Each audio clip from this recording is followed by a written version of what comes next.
imate že to knjigo. Tisti, ki ste jo prebrali, boste še mogoče lažje nekako sledili, vendar sem pač skušala to predstavitev narediti takšno, da ne glede na to, ali ste knjigo prebrali ali ne, se mi zdi več neke osnovne teme, ki jih prikazuje, ki bojo lahko potem tudi izhodišče za razpravo. Skratka, ta knjiga je ena od knjig, od Saramagovih romanov, ki se je mene najbolj dotaknila. Ravno zato, ker pač, tako kot smo že slišali pri profesorju, ima toliko različnih tematik, ne samo, da pač je zelo zanimiva iz literarnega vidika, temveč se dotika tudi zgodovine, potem družbenih pojavov, zlasti v tem času, ki se dogaja, se pravi v 30 letih prejšnjega stoletja.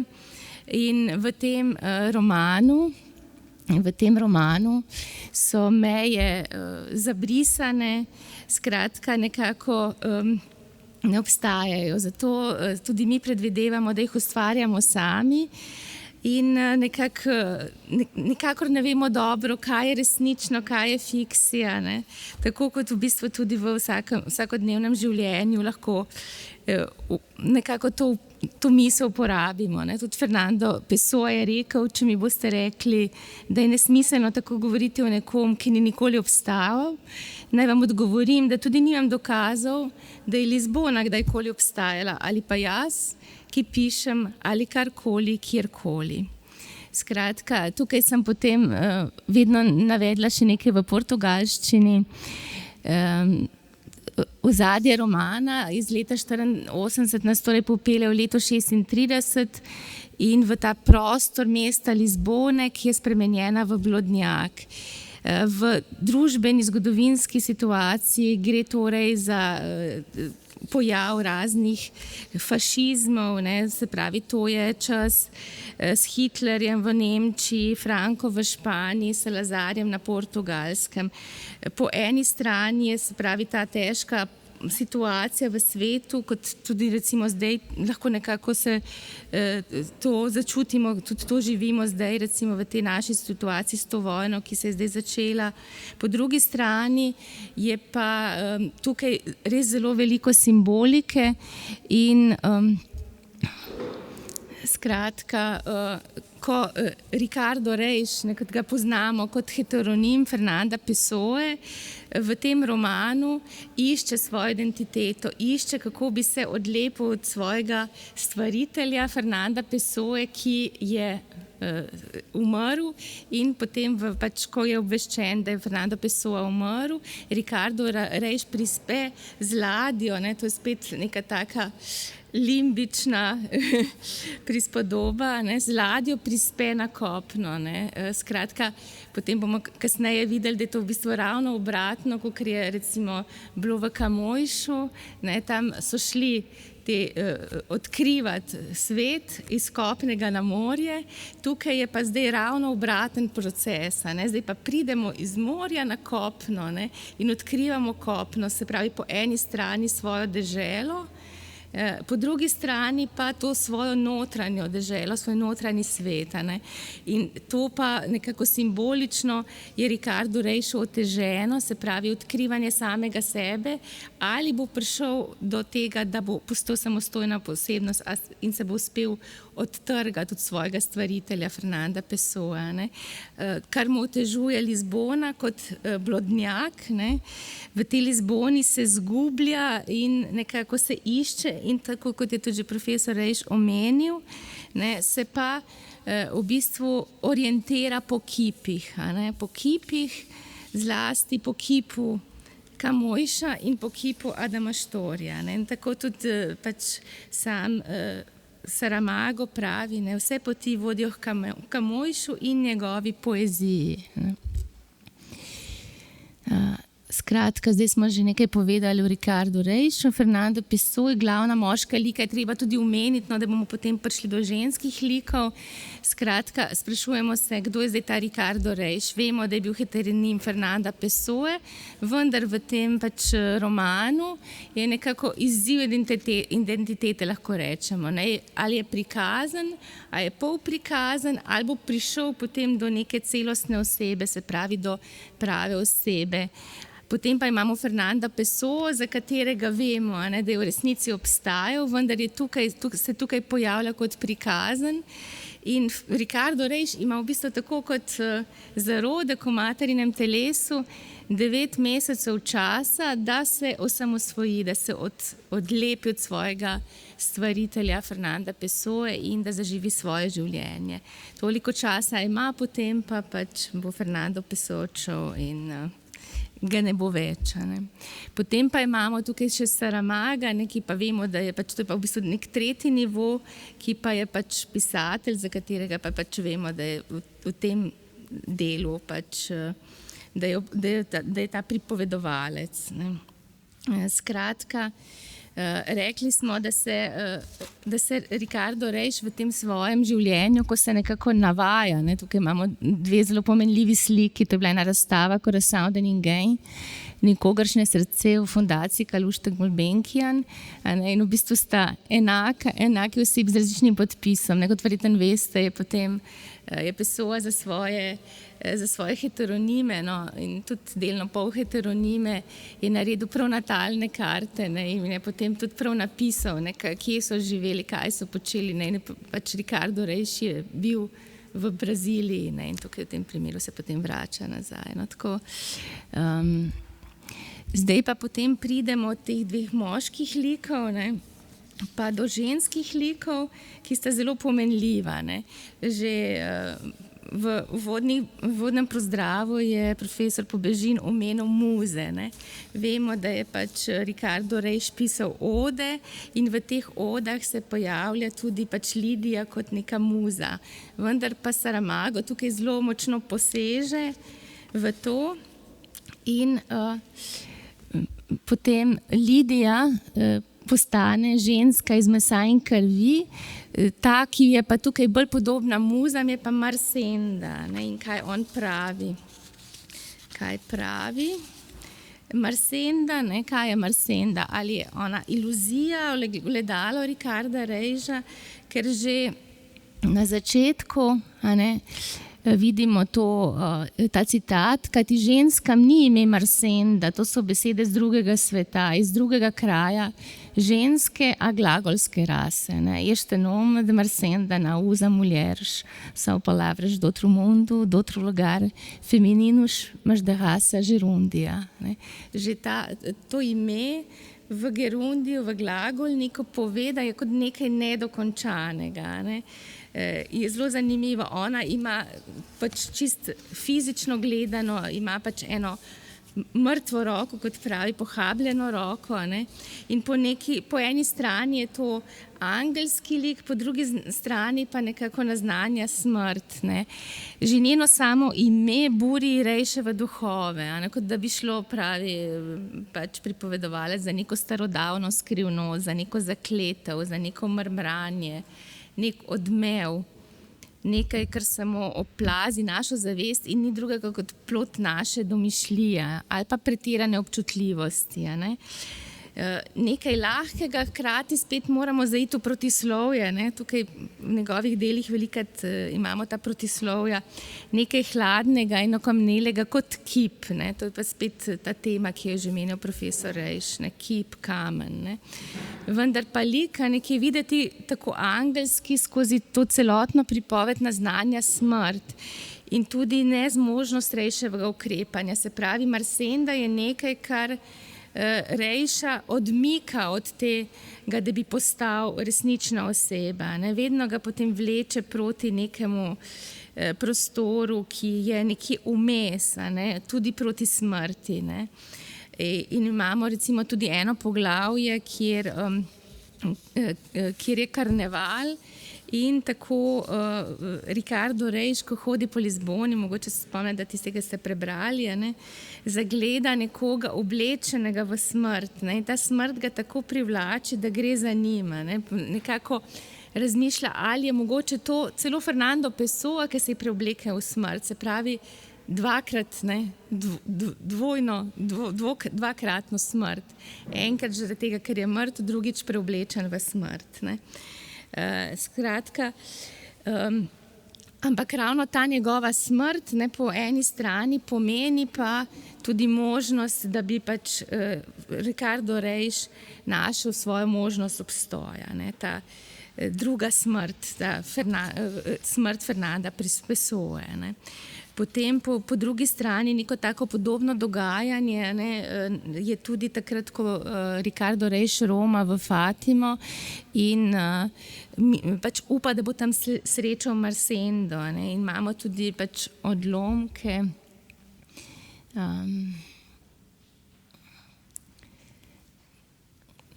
Recimo tale teh misli, ne misli Ricardo Reis, niti kateri od tistih neštetih, se pravi, kot je rekel že sam Fernando Pessoa, ne, da so v njem živijo mnogi, ne, ali pa samo mislijo, medtem ko je on presenečen priča odmotavanju niti, ki ga vodi po neznanih poteh in hodnikih, na koncu katerih je dekle, oblečeno v belo, ki ne more držati niti šopka roša, ne, to je Marsenda. Ne. Skratka, potem pa pridemo do tega poglavja o Fatimi, ne, in tudi potem simbolike, skratka povezane z Jeruzalemom. Ne. Mesto, pač, ko se Reis odpravi na romanje v Fatimo, je mesto po opisu podobno Jeruzalemu. Se pravi, tudi nekako začetek in konec, ne, in hkrati večnost, in privlači ljudi z vseh koncev, z vsemi mogočimi tudi hibami. Ne. Tukaj imamo recimo čudež, čudež kričijo romarji in ob tem pozabe na svoje tegobe. Dovolj jim je čudež pri drugem, začnejo se zgrinjati, tako da jih naplavi množica ali prikrevsajo sami, pohabljenci, paralitiki, jetičniki, ranasti, blazni, slepi. Vsa ta množica obdaja Ricarda Reisa in ga roti za novo milost. Marsenda pa, to ima pač Ricardo Reis kot en privid, ne. Marsenda pa za celim gozdom tulečih glav pomaha z obema rokama, dvigne njima v zrak in izgine. Tukaj boste videli, portugalski odlomek je malo mečkan drugačen, no, ampak je potem, sem dala malo prej tudi en del prej, no, pa sua imagen da Virgen Nossa Senhora, se pravi, sam Ricardo Reis povezuje samo Marsendo z Devico Marijo, ne. In tudi nekako sebe vidi v enem trenutku, ne, kot Jezusa, ki pač vsaj v teh svojih fikciji, teh svojih sanjah, da bo potem uspel tudi da bo uspel zdraviti ljudi. Ne. Kljub temu, da pravi, da je pač njegova izkušnja nekoga, ki je navzoč in samo opazuje svet. Ne. In tudi velikokrat v tem romanu se pojavi kot pač nekdo, ki je pač opazovalec sveta, opazovalec tega, kar se dogaja na svetu, ne pa nekdo, ki bi aktivno bil udeležen v tem dogajanju in ga želel tudi spreminjati. Ne. Potem, če gremo tukaj naprej, no, in ta Marsenda, kot smo rekli, je zasedla mesto muze Lidije v Odah, medtem ko je ta druga, ne, ki je pa njeno totalno protislovje, se pravi Lidija, ne, sobarica, ona je pa tista, ki je stopila iz Od in pobegnila v resnično življenje in predstavlja možnost, da se Ricardo Reis poveže z resničnim življenjem. Marsenda ocupou o espaço da Lídia das Odas, ou seja, Lídia deste romance se escapou das Odas de contexto real para a vida real, banal talvez, mas palpável e verdadeira. Torej, Lidija je sobarica, ki streže Ricardu Rejšu. Skratka, Ricardo Rejš že nekako, ko pride v Lizbono, zelo tako pomenljivo, zelo dežuje. Skratka, on prihaja v neko okolje, prihaja na kopno, kjer bo mogoče lahko pač pognal korenine, ampak je še zmeraj v tistem vmesnem prostoru, zaradi tega dežja, in tudi potem pravi taksistu, peljite me nekaj v nek hotel, kjer bom imel pogled na reko. Tudi ta reka je nekako povezava med tukaj in med onkraj. In v tem hotelu spozna sobarico, Lidijo, in Lidija je živa, Lidija postane njegova pač ljubimka. Ampak ta Lidija je povezava s svetom, povezava z življenjem. Skratka, je daleč od poezije, daleč od eteričnosti in neresničnosti, ampak trdno stoji na tleh in je zasidrana v vsakdanjosti in v življenju. In potem, ko Ricarda Rejša obiskuje Fernando Pessoa in ima take filozofske traktate oziroma tudi razpravljate o vseh mogočih stvareh, kaj se dogaja v družbi, v zgodovini, med drugim pa tudi Fernando Pessoa podraži Ricarda Rejša. Skratka, in reče, to je tista tako opevana pesniška pravičnost. Res obstaja, situacija je smešna, Lidijo ste klicali in Lidija je prišla. Imeli ste več sreče kot Camões, ki si je zato, da je dobil na tercijo, moral izmisliti ime. In to je vse, kar je dobil. Prišlo je ime Lidija, ni pa prišla ženska, pravi Ricardo Rejš. In spet potem Fernando Pessoa, ne bodite nehvaležni, kaj pa veste, kakšna ženska bi bila tista Lidija iz vaših od, če tak pojav sploh obstaja. Ta neverjetna zmes pasivnosti, modre tišine in čistega duha. Tako da pač Fernando Pessoa v bistvu na teh svojih obiskih, nočnih obiskih Ricarda Rejša provocira na vsak način, da bi se potem on nekako zganil in da bi se potem oprijel življenja. In ta Lidija ni samo običajna sobarica, ona je res simbolično rdeča nit, v bistvu Ariadnina nit, lahko rečemo, ki povezuje Ricarda Rejša z vsakdanjim življenjem. Ima glas, ima telo, vzame si tisto, kar si želi, ukrepa. In Lidija, pač kot tudi sam pripovedovalec, vedno poudarja, je življenje samo. Skratka, in potem, ko pa ona zanosi, ona ve, da pač ni iz takega sloja, družbenega sloja, da bi se gospod doktor, ker Ricardo Rejš je zdravnik, poročil z njo. In pač si vseeno je pogumna in se odloči obdržati otroka. In če ste mogoče brali Kameni splav, tam je tudi ta simbolika, ko vse ženske potem kar zanosijo po Iberskem polotoku. In tudi tukaj, kakšna je zdaj ta simbolika, ko Lidija zanosi. Lidijin otrok je ravno rojen v takem času, da bo ravno star 24 let, ko se bo začela kolonialna vojna. Zato Lidijin otrok je kot mučeniška prihodnost in njegova mati kot mučeniška mati, simbol Portugalske. Pravi, blagoslovljena bodi Lidija med ženami, pripovedovalec. To je parafraza bibličnega stavka in Saramago jo povzdigne na raven Marije.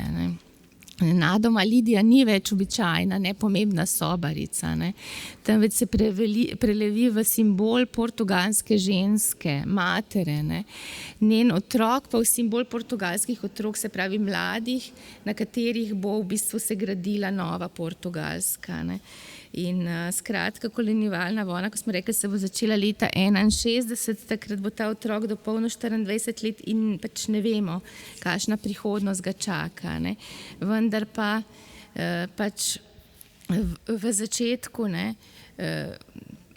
Lidija ne ve, pač kakšna prihodnost čaka njenega otroka, vendar pa na takih, ki se soočajo s prihodnostjo brez strahu, pravi Saramago.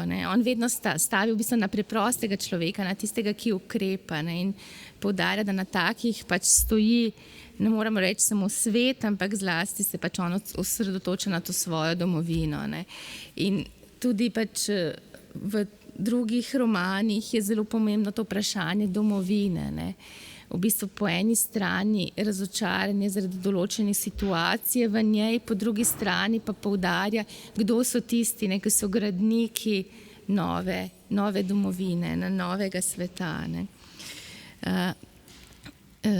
Recimo to sem nekako pripravila tudi potem za debato, če bo kdo želel kaj ne samo vprašati, ampak mogoče kot neko iztočnico, ne.